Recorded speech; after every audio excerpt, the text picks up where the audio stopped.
Within the outskirts of Oviedo, on Naranco Mountain, Narantium in Latin, presides a sacred church dedicated to Saint Miguel, although it was originally consecrated to Saint Mary.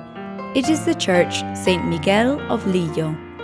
Saint Miguel of Lillo, Lillo meaning lignum or wood in Latin, as it has long been known, is the Palatine church which forms one of the buildings that King Ramiro I ordered to be built during his brief reign in the 9th century. In this serene place, he envisioned a regal citadel. Only a third of the original building has been conserved until today, as a large part fell into ruin at the close of the 11th century. Meanwhile, the aforementioned king founded a church in the memory of Saint Mary, the current church Saint Miguel of Lillo, on the foothills of Mount Naranco, a mere 2 miles from Oviedo. It was beautiful in its perfection and admirably lovely, and to refer to its features, it is built purely of lime and stone and has a main vault supported by arches. If someone sought to see a similar such building in Spain, they would not find one. The following account of Ramiro I of Asturias, constituting one of several chronicles which depict the era, exemplifies the unique nature of the construction before us. The vestibule and arrangement of the 3 naves is all that remains of the first floor. Above the vestibule sits the royal rostrum, to which one can reach by ascending a narrow staircase.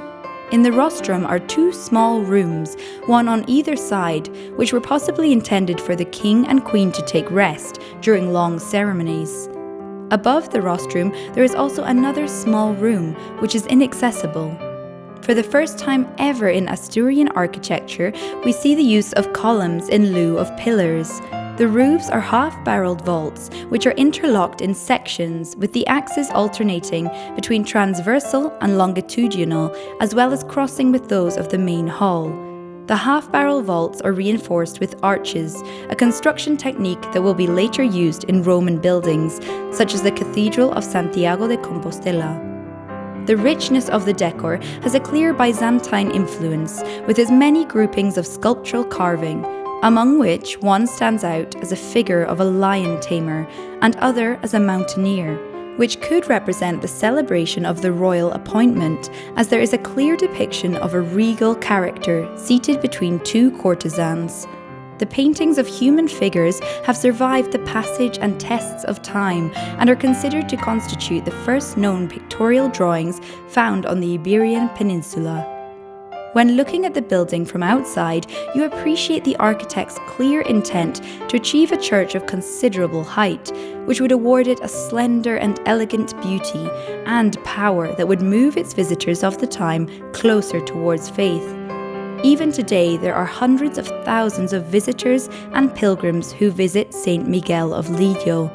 We can still sense the spirit of those anonymous artists who left behind their legacy in this beautiful building, which seeks to connect us with the divine and eternal kingdom of God. Let us be inspired by this harmonious and beautiful spirit in the quiet and peaceful surroundings, perfect for faithful contemplation.